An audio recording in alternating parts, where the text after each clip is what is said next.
विधा में हूँ जहाँ पे हम किसी प्रकृति की दी हुई चीज़ से किसी की चिकित्सा कर रहे हैं, ना कि केमिकल जो फैक्ट्रीज़ में बनाए जा रहे हैं जिसके बहुत सारे साइड इफ़ेक्ट पेशेंट को होते हैं।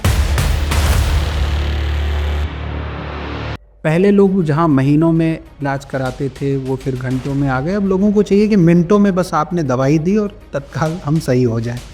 तो ऐसे में आयुर्वेद चिकित्सा को कहाँ पाती हैं आप? ये बहुत बड़ी भ्रांति है एक्चुअली कि आयुर्वेद बहुत स्लो है। ऐसी बहुत सी डिसीज़ेज़ मैं आपको गिनवा सकती हूँ। आपको बहुत ज़्यादा सीवियर पेन है, आप अग्निकर्म कराइए, विदिन 5 मिनट आपका पेन ख़त्म हो जाएगा। आपका बीपी बहुत बहुत ज़्यादा हाई है, आप तल हृदय मर्म को दबाइए, आपका बीपी तुरंत डाउन हो जाएगा। लेकिन आपके पास जब कोई भी व्यक्ति आता है, वह स्वस्थ चित्त हो या बीमार हो, पीड़ित हो, तो आपकी जो प्रक्रिया होती है उसको देखने की क्या होती है? आपके बॉडी के हर एक अंग को देखकर, आपके सपने पूछकर, आपके ड्रीम्स देखकर, आपको आपकी आंखें देखकर, आपका डाइजेशन, हार्ट।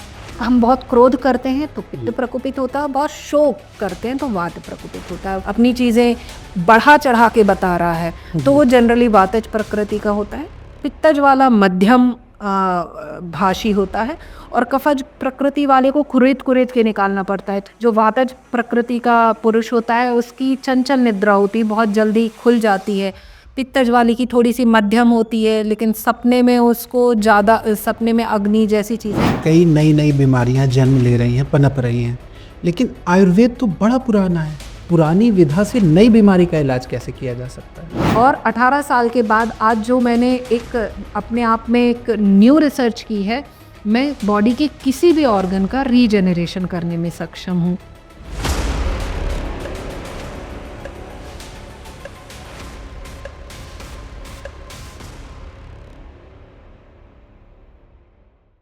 तो प्रोमो देख करके आप समझ ही गए होंगे कि आज हम फिर से किस विषय पर चर्चा करने वाले हैं। इस बदलते परिवेश में उस पुराने विधा की जो भारत के इतिहास और संस्कृति को अपने आगोश में समेटे हुए है। एक बार फिर से हम चर्चा करेंगे आयुर्वेद पर, जिससे आप अपने जीवन, अपने आहार और अपनी जीवन शैली की रोज जिए जाने वाली जिंदगी को आप एक तरीके से अच्छा और बेहतर कैसे कर सकते हैं। आज एक बार फिर से पुनः हमारे साथ हैं डॉक्टर श्रुति निगम जी। बहुत बहुत स्वागत आपका। और आपसे हम बहुत कुछ जानेंगे। पिछले एपिसोड में भी हमने जाना और उस पर कई हमारे दर्शकों के रिव्यूज़ भी आए और कई नए सवाल भी आए। हालांकि हमने काफ़ी कुछ पहले एपिसोड में कवर करने की कोशिश की थी, पर बहुत सारी चीज़ें ऐसी थी जो अधूरी रह गई। तो आपका परिचय तो दर्शकों से पहले भी हो ही चुका है, और मैं जब भी आपसे बात करता हूं तो मैं ये नहीं समझ पाता हूं कि मैं आपको वैद्य कहूं या डॉक्टर कहूं। वैसे आप मुझे वैद्य बोलेंगे तो मेरे लिए ज़्यादा सम्मानजनक होगा, और इसके साथ ही मैं अपना परिचय दे देती हूँ। मैं हूँ डॉक्टर श्रुति निगम, MD आयुर्वेदा, और मैं HOD हूँ राजीव गांधी कॉलेज में, कॉमर्स डिपार्टमेंट में।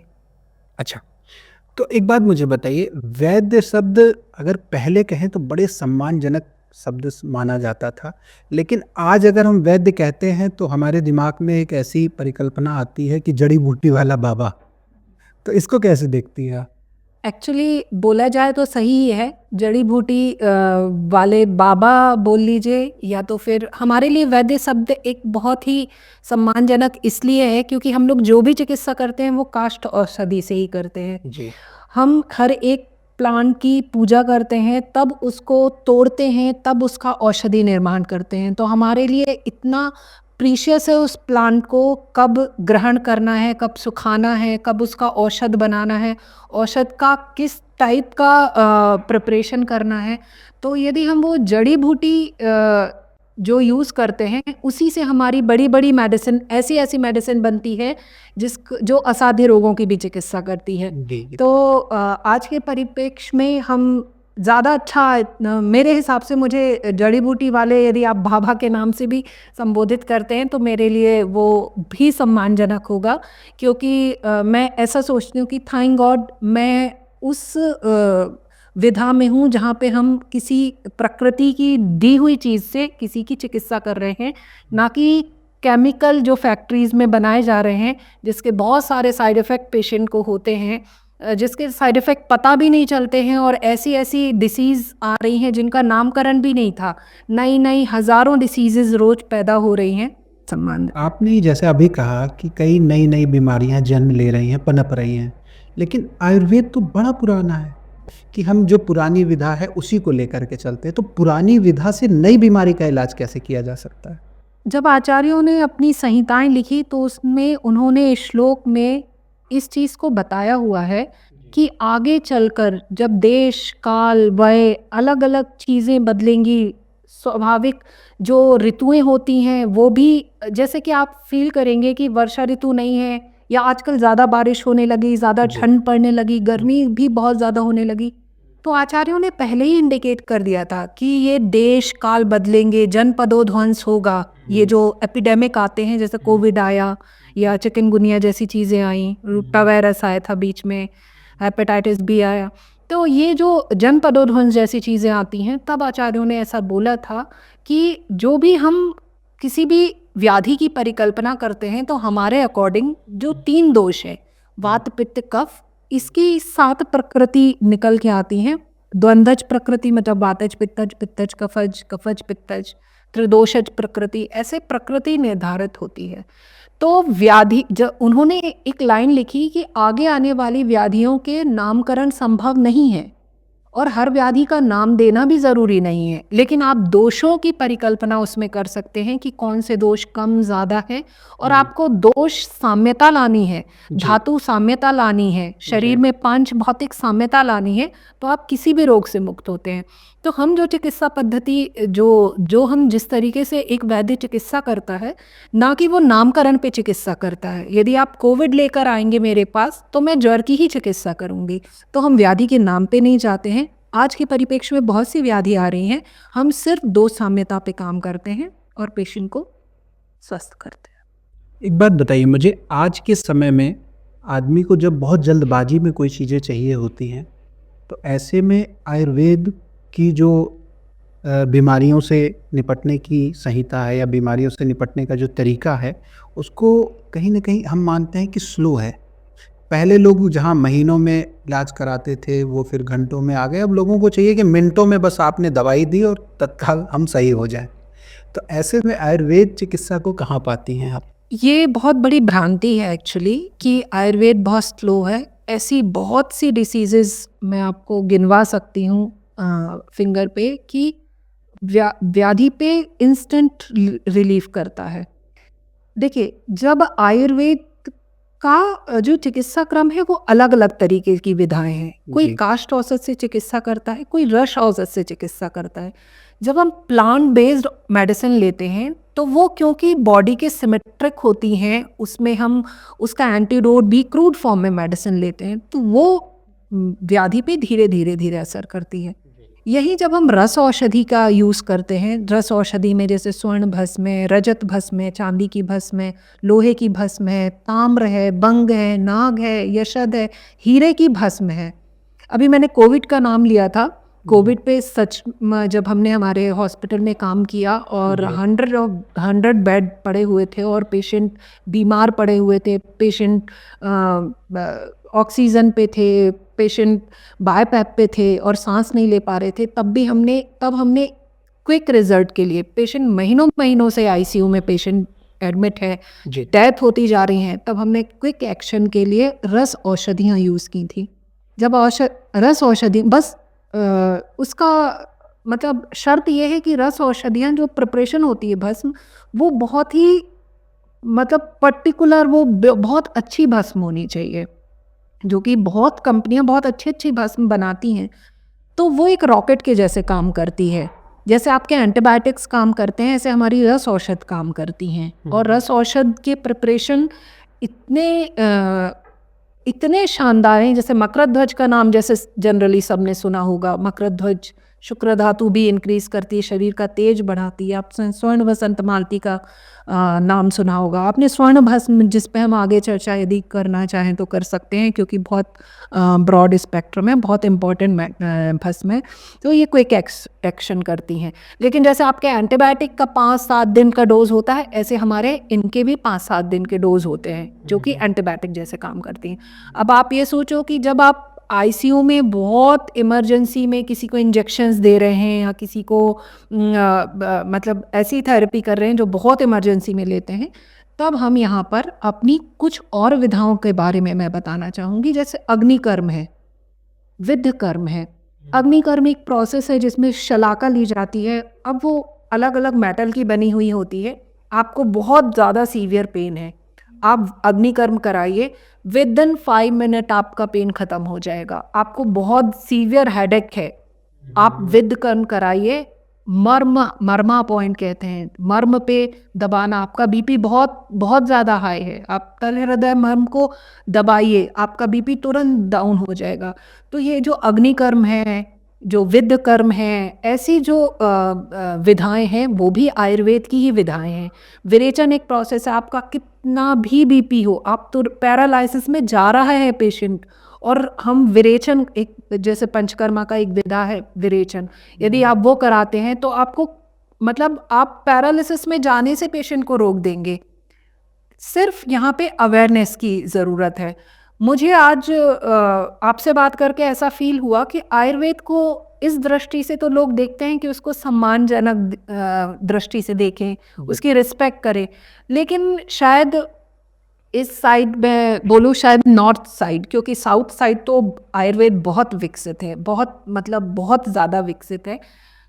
इनफैक्ट आप शायद कभी चाइना गए होंगे, तो वहाँ पे जो प्राइमरी मेडिसिन है वो आयुर्वेद मेडिसिन है। वहाँ पे जैसे हमारे मेडिकल स्टोर पे सबसे पहले दूसरी विधाओं की मेडिसिन्स मिलती हैं, आयुर्वेद प्राइमरी उस पे नहीं माना जाता, लेकिन चाइना में मेन आयुर्वेदिक मेडिसिन ज़्यादा प्रिस्क्राइब की जाती हैं। अच्छा। तो हम यदि हम ऐसा देखें तो लोगों के प्रति सम्मान तो है यहाँ पे, लेकिन लोगों के प्रति शायद विश्वास की कमी है, और वो शायद इसलिए है क्योंकि एक चीज़ मैं यहाँ पे बोलना चाहूँगी कि जैसे आपके घर में कोई इलेक्ट्रिक का चीज़ ख़राब होती है तो आप इलेक्ट्रिशियन को बुलाते हैं, आपके नल ख़राब हो गए तो आप प्लम्बर को बुलाते हैं, आपको हार्ट की प्रॉब्लम हो गई कार्डियोलॉजिस्ट के पास जाते हैं, आई की प्रॉब्लम हो गई तो आप ईएनटी के पास ही जाते हैं। ऐसा ही मेरा रिकमेंडेशन है कि यदि आप आयुर्वेदिक ट्रीटमेंट चाहते हैं, अपने शरीर का सच में स्वास्थ्य चाहते हैं, तो आप एक आयुर्वेदाचार्य के पास ही जाएं और एक अच्छे वैद्य के पास जाएं।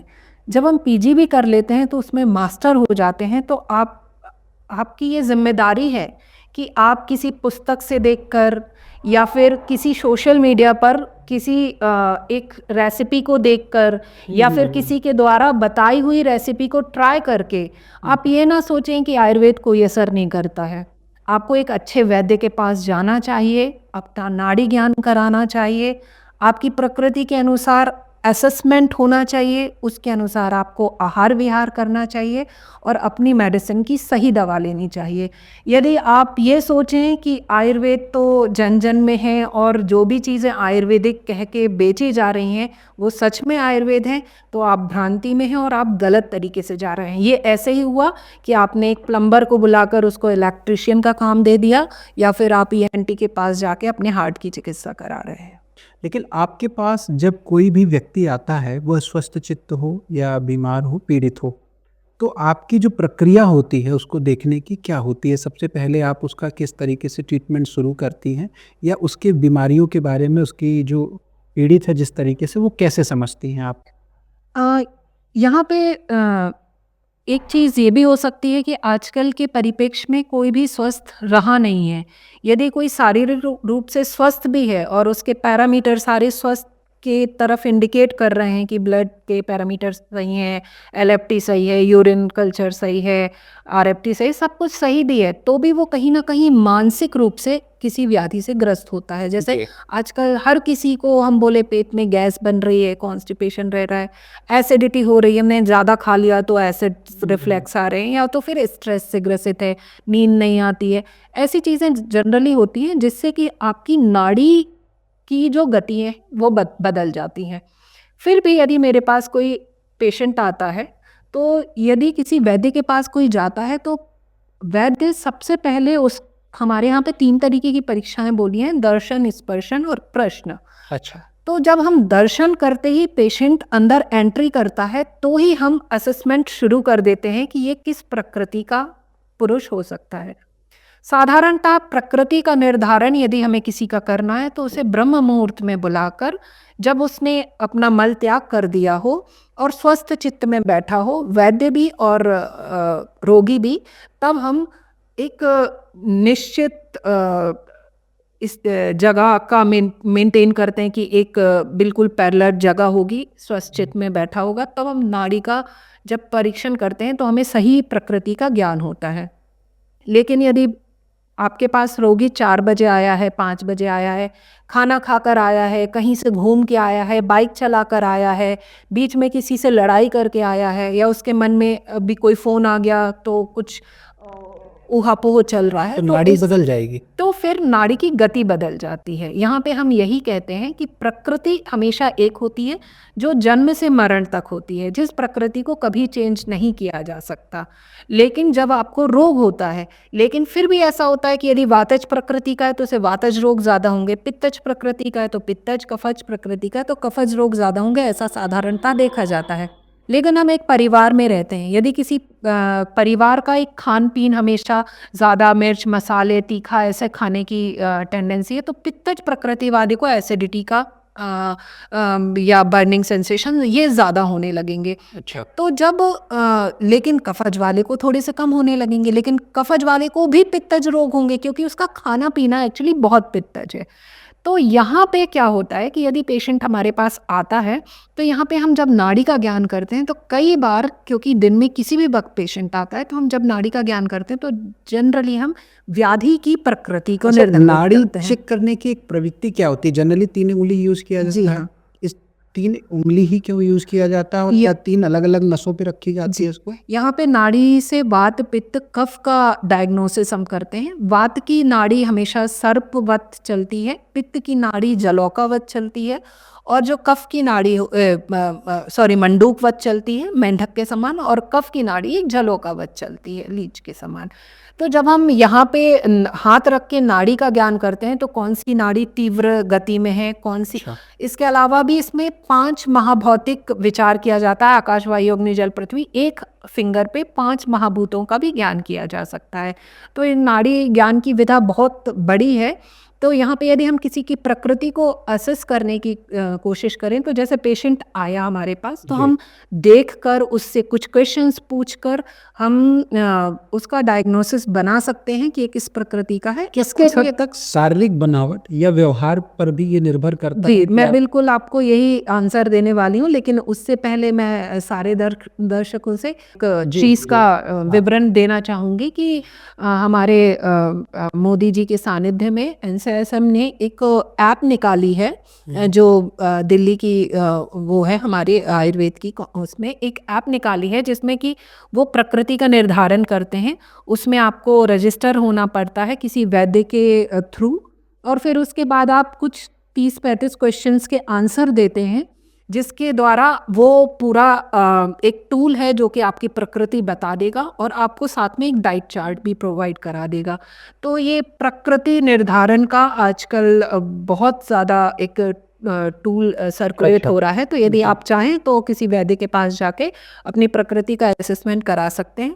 इसके अलावा हम यदि देखना चाहें तो एक यदि कोई रोगी आया है या कोई स्वस्थ व्यक्ति भी आया है, तो यदि हम उसके हेड टू टो पूरा देखते हैं, यदि हम उसकी चेहरे की बनावट देखते हैं, तो यदि चेहरे की बनावट मतलब यदि हड्डियां दिख रही हैं, लंबा सा फेस है, कृष्ण वर्ण का फेस है, आँख छोटे हैं, त्वचा थोड़ी सी खुरदुरी या रफ है, यदि होंठ छोटे हैं और कृष्ण वर्ण के हैं, उसके बाल यदि थोड़े पतले हैं और थोड़ी डेंसिटी कम है, तो हम ऐसे में उसको वातज प्रकृति का, क्योंकि फेस ही सामने सबसे ज़्यादा दिखता जी, है, तो जी, हम जी, जी। वातज प्रकृति असेस करते हैं। ऐसे वातज प्रकृति के पुरुषों के जो जॉइंट्स होते हैं वो ज़्यादा प्रोमिनेंट होते हैं, ज़्यादा अच्छे से पकड़ में आते हैं और हड्डियाँ ज़्यादा पकड़ में आती हैं। इसी के यदि हम देखें पित्तज प्रकृति का यदि कोई पुरुष होता है तो उसके चेहरे पर थोड़ा-सा पीत वर्ण होता है और थोड़ी-सी रेडिशनेस और थोड़ा रेडिश होगा।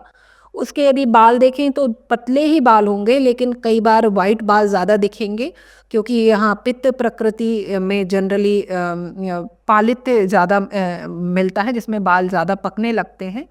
यदि उसके होंठ देखे जाएँगे तो थोड़े से पिंकिश होंगे, चेहरे पे थोड़ा-सा ऑयल होगा और मध्यम आकार का वो व्यक्ति होता है।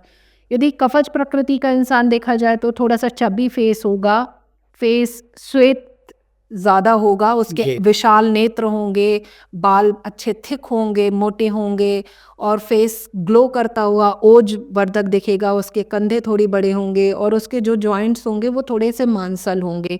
इसके अलावा हम कुछ क्वेश्चंस पूछते हैं, जैसे आप निद्रा का पैटर्न पूछते हैं, तो जो वातज प्रकृति का पुरुष होता है उसकी चंचल निद्रा होती है, बहुत जल्दी खुल जाती है। पित्तज वाली की थोड़ी-सी मध्यम होती है, लेकिन सपने में उसको ज़्यादा सपने में अग्नि जैसी चीज़ें ये भी बहुत ज़्यादा थोड़ा ब्रॉड है। और कफज प्रकृति के यदि पुरुषों को देखते हैं तो वो डीप स्लीप होती है। सबसे मेन हम उनसे एपेटाइट के बारे में पूछते हैं। यदि पेशेंट को बहुत ज़्यादा जल्दी-जल्दी भूख लगती है, तो स्वाभाविकतः देखा जाता है वो वातज प्रकृति का इंसान है। जी। और लेकिन उसको थोड़ी-थोड़ी सी ही भूख लगती है। पित्तज प्रकृति लेकिन वो डाइजेस्ट ज़्यादा नहीं कर पाता है। पित्तज प्रकृति में अग्नि प्रदान होता है, तो ऐसे पुरुषों की भूख भी बहुत ज़्यादा होती है और खाने को वो डाइजेस्ट भी बहुत अच्छे से कर लेते हैं और उनका मल थोड़ा-सा कम मात्रा में होता है, क्योंकि डाइजेशन ज़्यादा होता है। कफज प्रकृति वालों को देखा जाए तो उनको बहुत कम भूख लगती है, खाना बहुत ज़्यादा डाइजेस्ट भी नहीं कर पाते हैं, इसलिए उनको मेदज रोग ज़्यादा होते हैं, वो मोटे ज़्यादा होते हैं, उनको फैटी लिवर ज़्यादा होता है, कोलेस्ट्रॉल ज़्यादा होता है और इनका जो मल होता है वो भी थोड़ा-सा अधिक मात्रा में होता है। इसके अलावा मल का भी परीक्षण करके मल के बारे में क्वेश्चंस पूछते हैं हम, उसके कलर के बारे में, उसके टेक्सचर के बारे में, जैसे कि यदि वातज प्रकृति का है तो जनरली उसको कॉन्स्टिपेशन मिलेगा रुक्षता के कारण, क्योंकि वातज प्रकृति रुक्षता क्रिएट करती है, बॉडी में ड्राइनेस क्रिएट करती है, तो हमारे गट है वो भी ड्राई ज़्यादा हो रहती है। तो ऐसे व्यक्तियों को इसलिए हम तेल घी का ज़्यादा सेवन करने के लिए बोलते हैं, लवण का सेवन करने के लिए बोलते हैं। पित्तज प्रकृति का जो मल होता है वो द्रव स्वरूप में जनरली वाटरी स्टूल होता है उनको, और कफज प्रकृति वालों का जो मल होता है वो मात्रा में ज़्यादा होता है, पानी में डूब जाता है। तो हमेशा मल की भी कंसिस्टेंसी पूछी जाती है, उसका कॉन्स्टिपेटेड है नहीं है, तो ऐसे बहुत सारे क्वेश्चन पूछे जाते हैं। पेशेंट को देखा जाता है, जब पेशेंट आपको आंसर कर रहा है तो यदि रोगी बहुत तेज बोल रहा है, अपनी चीज़ें बढ़ा चढ़ा के बता रहा है, तो वो जनरली वातज प्रकृति का होता है। पित्तज वाला मध्यम भाषी होता है और कफज प्रकृति वाले को कुरेद-कुरेद के निकालना पड़ता है, अच्छा ये भी है, ये भी है। वो काफ़ी शांत स्वभाव के होते हैं, गंभीर होते हैं। ऐसे ही उनसे जब उनकी मेमोरी के बारे में पूछा जाता है तो वातज प्रकृति वाले जो पुरुष होते हैं वो बहुत जल्दी किसी चीज़ को मतलब ग्रास्प कर लेते हैं और उतनी ही जल्दी भूल जाते हैं। पित्तज वाले मध्यम होते हैं और कफज वाले बहुत देर में किसी चीज़ को याद रखते हैं, लेकिन लॉन्ग लास्टिंग याद रखते हैं। ऐसा ही उनके फ्रेंड सर्कल के साथ भी होता है कि वातज प्रकृति वाले बहुत वाचाल होते हैं, तेज चलते हैं, तेज बोलते हैं, बहुत तेज बोलते हैं, बहुत तेज हंसते हैं और काफ़ी जल्दी अपने फ्रेंड बनाते हैं। और अपनी चीज़ों से स्विच होने की संभावना कि हम एक डिसीज़न पे क्विक नहीं रह पाते, कभी ये डिसीज़न आ रहा है, ये डिसीज़न आ रहा है, सपने में भी चल रहे हैं। पित्तज प्रकृति वाले थोड़े से स्थिर स्वभाव के होते हैं, लेकिन इनमें एंगर इशू बहुत होता है। पित्तज वाले बहुत गुस्सा करते हैं, मार-धाड़ भी करते हैं काफ़ी ज़्यादा, लेकिन इनके साथ ऐसा होता है कि ये फ्रेंड कम बनाते हैं लेकिन अच्छे फ्रेंड बनाते हैं। चीज़ों को इनकी बुद्धि बहुत अच्छी होती है, इनकी ग्रास्पिंग बहुत अच्छी होती है, इंटेलेक्चुअल पावर बोलने की बहुत मतलब बहुत ही अच्छा इनका यदि कोई नेता वक्ता है तो बहुत अच्छे वक्ता होते हैं। कवच प्रकृति वाले थोड़े गंभीर स्वभाव के होते हैं तो कम भी बोलते हैं, फ्रेंड्स भी कम बनाते हैं, ज़्यादा लॉन्ग टाइम के लिए बनाते हैं, कुछ याद करते हैं तो लंबे समय के लिए याद करते हैं, बहुत कम बोलने वाले होते हैं लेकिन स्थिर स्वभाव के होते हैं, अचल होते हैं, जिन्हें कहते हैं कि अपनी बात पे अडिग रहने वाले होते हैं, तो ऐसे कवच प्रकृति वाले होते हैं। लेकिन आज के परिवेश में ऐसा देखा जाता है जब व्याधियाँ हो जाती हैं तो जनरली सिंगल प्रकृति की डिसीजेज नहीं होती, वातज पित्तज, पित्तज कफज, कफज पित्तज, त्रिदोषज, सन्निपातज, ऐसी व्याधियाँ होती हैं। तो चिकित्सा करते वक्त हम प्रकृति निर्धारण तो इजीली असेस कर लेते हैं कि इसके अलावा भी बहुत क्वेश्चन है। आपके बॉडी के हर एक अंग को देखकर, आपके सपने पूछकर, आपके ड्रीम्स देखकर, आपको आपकी आंखें देखकर, आपका डाइजेशन, हार्ट और लंग्स, आपकी श्वास देखकर, आपके चलने से, आपके खड़े होने से, आपके बैठने से भी हम प्रकृति असेस कर पाते हैं। लेकिन अगेन प्रकृति असेस करना और व्याधि के विपरीत चिकित्सा करना, इसलिए वैद्य की ज़रूरत है, क्योंकि सिर्फ प्रकृति से हम आपको बता सकते हैं कि आप ऐसा आहार विहार कीजिए इस ऋतु के अनुसार, तो ये आपके लिए ज़्यादा लाभप्रद होगा। लेकिन अगेन जैसे मैंने बोला था, कफज वाले को पित्तज रोग हो गया तो फिर यहाँ पे हमको कफ विरुद्ध भी चिकित्सा करनी है और पित्त विरुद्ध भी चिकित्सा करनी है। अच्छा। तो ये थोड़ा सा टिपिकल हो जाता है। नहीं, आपने जैसा अभी मुझे बताया वाकई में ये मेरे लिए बड़ा ही अचरज भरा था, क्योंकि मनुष्य का स्वभाव और शरीर दोनों का निर्धारण इन्हीं 3 चीज़ों से हो रहा है, अगर हम आपकी बातों को समझे तो। जी, तो अगर आप इस चीज़ों की चिकित्सा करती हैं तो उसके स्वभाव में भी परिवर्तन या सुधार आ सकता है। जैसे बोलते हैं आयुर्वेद में एक श्लोक आया है, जैसे वृश्चिक अपनी प्रवृत्ति कभी नहीं बदलता, उसका काम है डसना, ये पूरे एक श्लोक में है।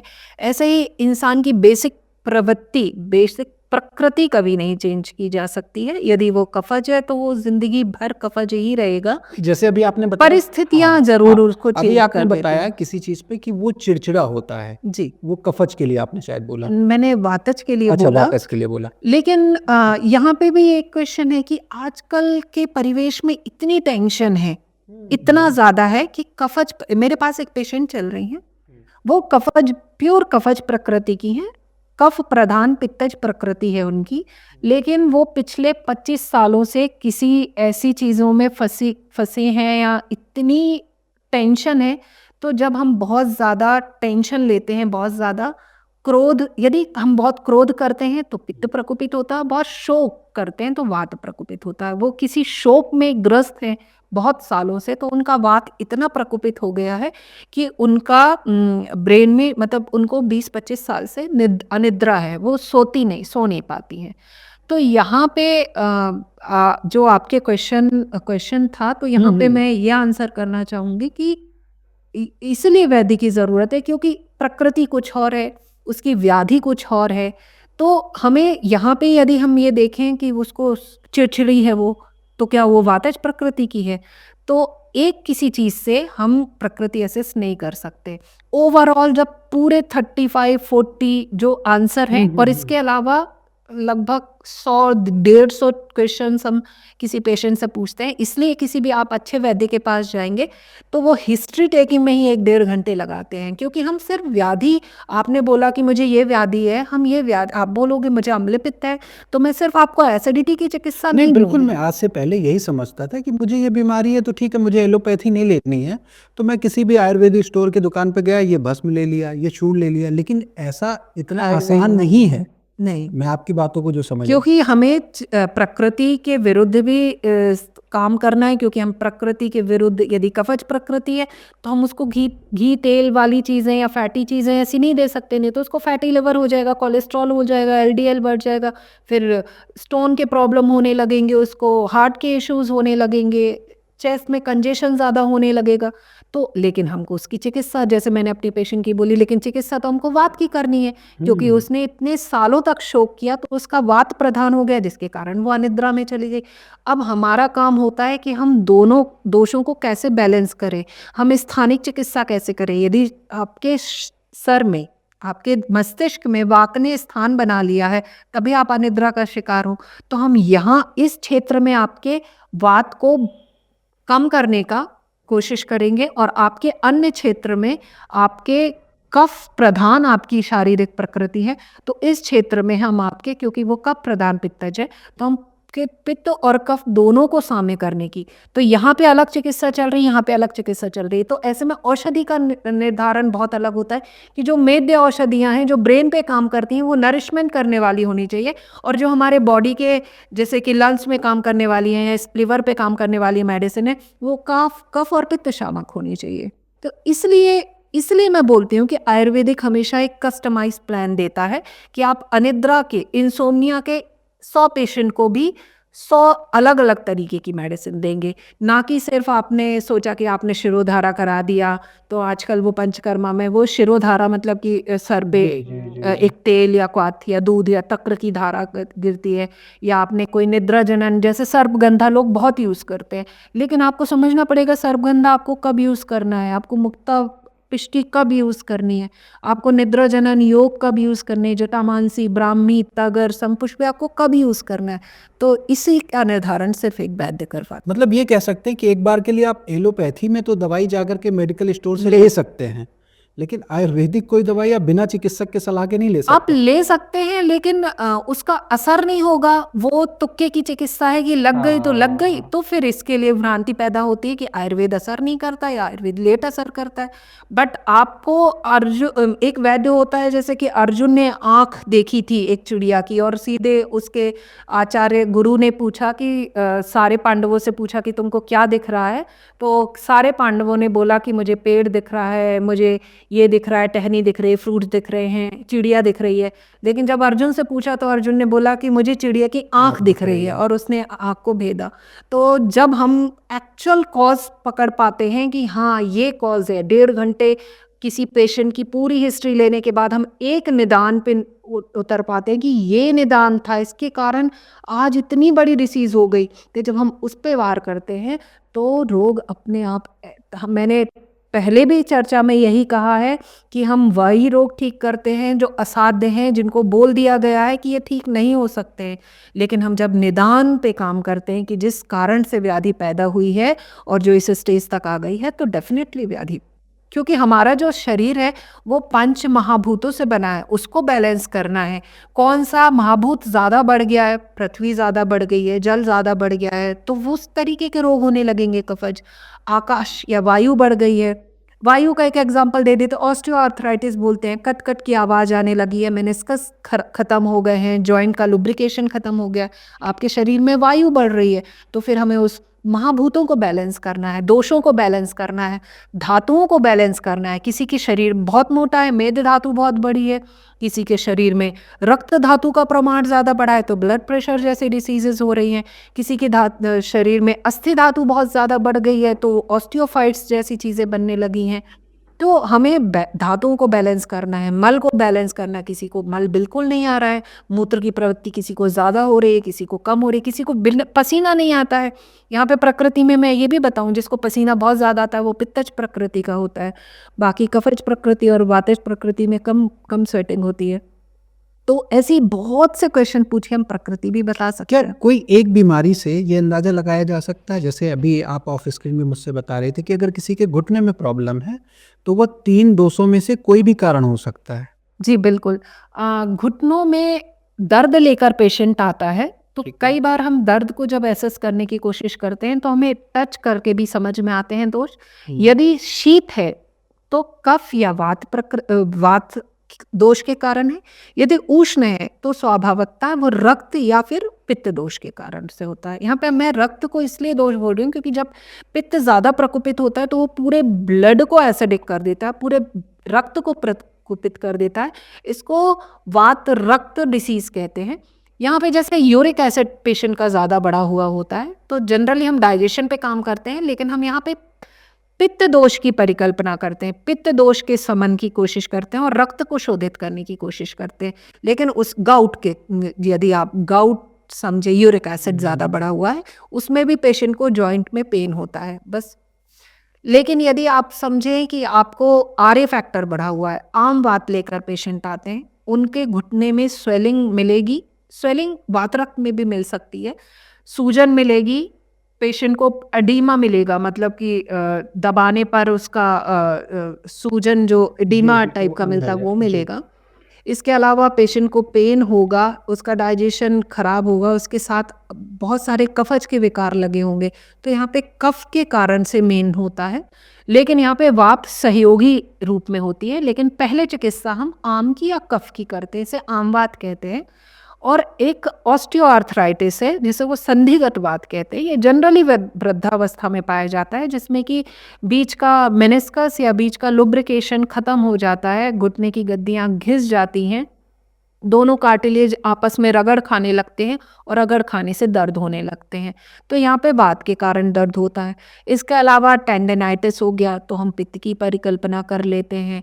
शियाटिका जैसी कोई डिसीज़ है कि कोई नर्व दब रही है, तो यहाँ पे वात और कफ की चिकित्सा करते हैं।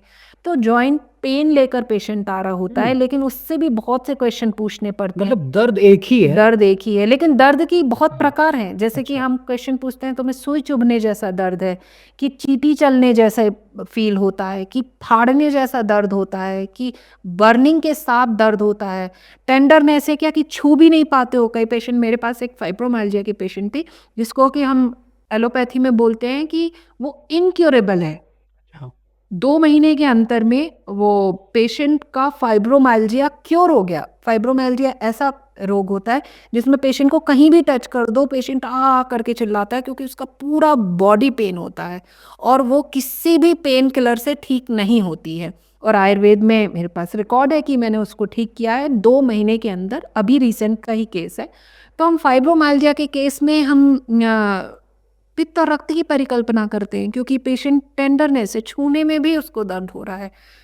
कफ वाले में बहुत ज़्यादा दबाएंगे तो उसको बहुत तेज दबाएंगे तो बहुत आराम मिलेगा। पित्तज और वातज में पेशेंट कहते हैं नहीं नहीं ज़्यादा प्रेशर लग रहा है। तो ऐसे हम दोषों का निर्धारण करते हैं और दोषों की साम्यावस्था से चिकित्सा करते हैं। तो निश्चित तौर पर आपसे इतनी चर्चा करने के बाद मुझे ये समझ में आया कि आयुर्वेद में मैं जितनी आपसे चर्चा करता जा रहा हूँ, उतनी उसकी विशालता बढ़ती जा रही है।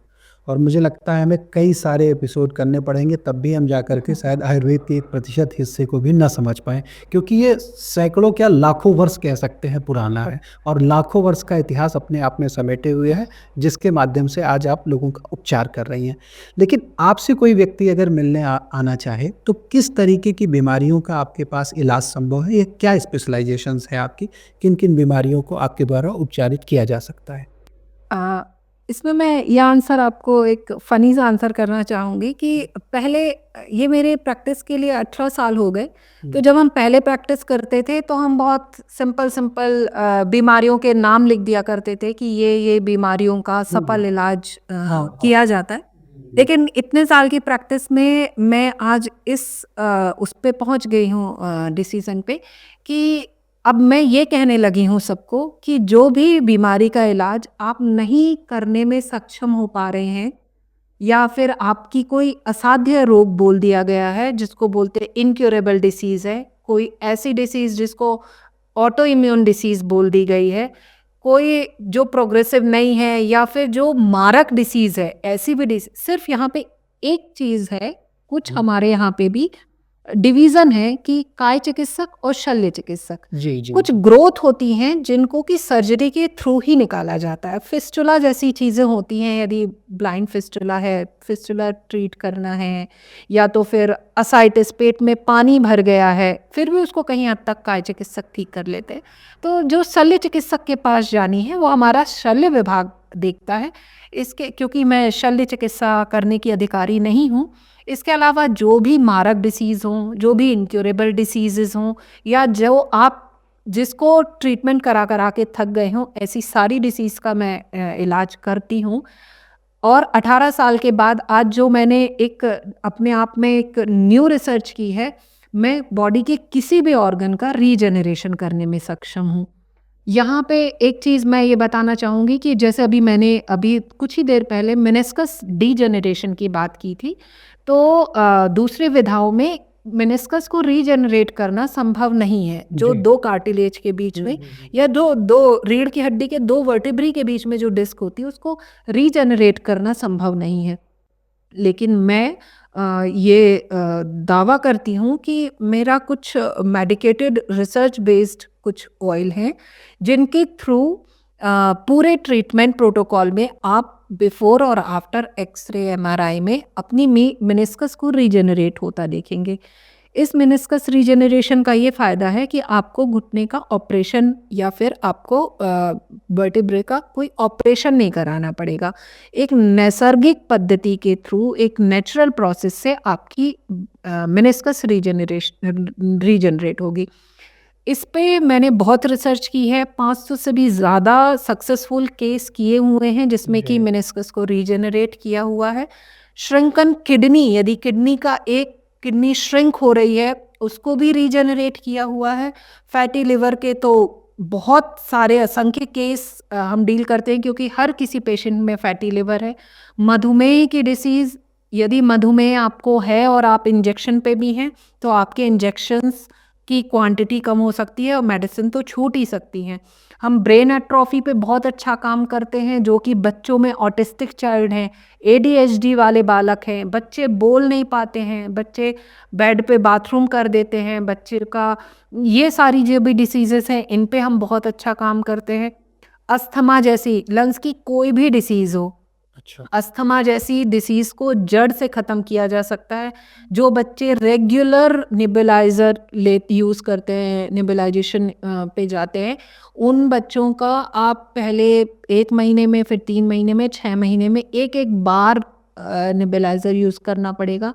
ऐसे भी हमने लंग्स के निमोनिया, अस्थमा जैसी डिसीज़ेज़ ठीक की हैं।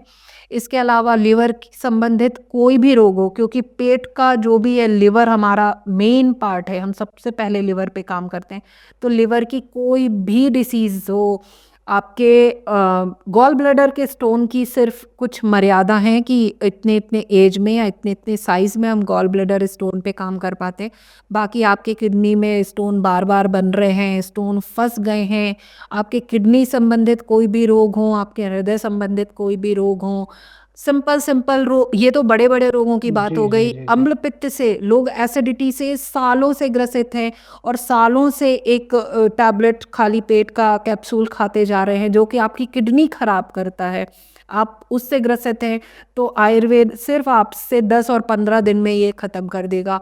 आप माइग्रेन से ग्रसित हैं, आप लाइट नहीं देख सकते, ध्वनि नहीं सुन सकते, सीवियर हेडेक की प्रॉब्लम है, आपको भ्रम की प्रॉब्लम है, आयुर्वेद उसको जड़ से ख़त्म कर सकता है। आपके वेरिकोज़ वेन हैं, जोड़ों के दर्द हैं, आम वात है, वातरक्त है, किसी भी तरीके के रोग है, पेट संबंधी कोई भी तरीके का रोग है, यहाँ पे बच्चों संबंधित कोई भी रोग हो और स्पेशली महिला संबंधित, जिसमें कि आज इनफर्टिलिटी एक बहुत बड़ा संतान को पाने के लिए लोग लाखों-लाखों रुपए खर्च कर रहे हैं। तो इसका प्रॉपर एक कोर्स करना होता है, सही समझना होता है।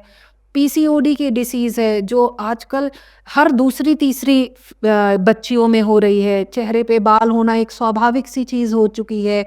तो इन चीज़ों पे जब हम काम करते हैं, तो हम पूरी बॉडी को ठीक करते हैं। मेंसेस ज़्यादा हो रहे हैं, कम हो रहे हैं, वाइट डिस्चार्ज का प्रॉब्लम हो रहा है। जनरली जब पेशेंट फीमेल मेनोपॉज़ में जाने लगती हैं, तो उनका कमर दर्द होता है और उनको यूट्रस निकालने की, कई बार फाइब्रॉइड के हम बहुत बड़े-बड़े फाइब्रॉइड को भी, ये सब मैं बातें इसलिए कर रही हूँ क्योंकि ये सब आपको रिपोर्ट्स में दिखता है।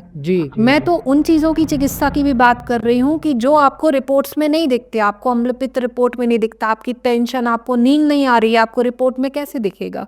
ये सिर्फ सिम्पटम है जो आपकी बॉडी, आपको दर्द कितने ग्रेड का है, आपकी रिपोर्ट में कैसे दिखेगा? एवीएन का केस, जिसमें कि हिप का जॉइंट पूरा सूख जाता है। अब आप नी रिप्लेसमेंट करना तो बहुत ईज़ी है, लेकिन हिप का रिप्लेसमेंट एक तो बहुत कॉस्टली होता है, बार-बार चेंज करना पड़ता है, ओल्ड एज में नहीं हो सकता, पेशेंट चल ही नहीं सकता, पैर मूव नहीं कर सकता। हम एवीएन के केसेस सक्सेसफुली ट्रीट करते हैं, सक्सेसफुली सही करके देते हैं। तो ऐसे ही मुझे नहीं लगता कि आयुर्वेद में कोई भी ऐसी व्याधि है जिसको आप बोलें कि आयुर्वेद उसकी चिकित्सा नहीं कर सकता। सिर्फ शल्य चिकित्सा, यदि कोई ग्रंथि बड़ी हुई है तो उसके लिए हम शल्य चिकित्सक के पास भेजते हैं, नहीं तो हम ट्रीट करते हैं। तो फिलहाल इस एपिसोड के आखिर में मैं इस नतीजे पर पहुंचा हूं कि आयुर्वेद के लिए कोई भी शब्द या कोई भी बीमारी असाध्य नहीं है। और निश्चित तौर पर अगर कोई भी आपसे चिकित्सा कराने आता है तो उसे उचित उपचार मिल सकेगा। फिलहाल यहीं पर हम देंगे इस कार्यक्रम को विराम, और अगली बार, अगली कड़ी में हम आपसे कुछ और भी विशेष चर्चा करेंगे, क्योंकि अभी मुझे लगता है हमने बहुत बारीक से और बहुत छोटी चर्चाओं में हमारा काफ़ी लंबा समय चला गया, लेकिन दर्शकों के लिए हम निश्चित तौर पर एक बड़ा और एक अनूठा आयाम स्थापित कर रहे हैं, क्योंकि हम उनको आयुर्वेद की जो वाकई में चीज़ें हैं जो कहीं खो सी गई हैं, यानी कि हम अगर आयुर्वेद को अगर हम संधि विच्छेद करें तो मुझे आयु शब्द भी मिल रहा है, यानी कि आयु बढ़ाने के लिए भी मिल रहा है, और वेदों से लिया गया है। तो निश्चित तौर पर हम इससे आगे भी और चर्चा करेंगे, ताकि हम दर्शकों को वो चीज़ें दे पाएँ जो आयुर्वेद में कहीं खो सी गई हैं। फिलहाल हमसे चर्चा करने के लिए और हमारे दर्शकों से बहुत सारी नई चीज़ें साझा करने के लिए आपका बहुत बहुत धन्यवाद।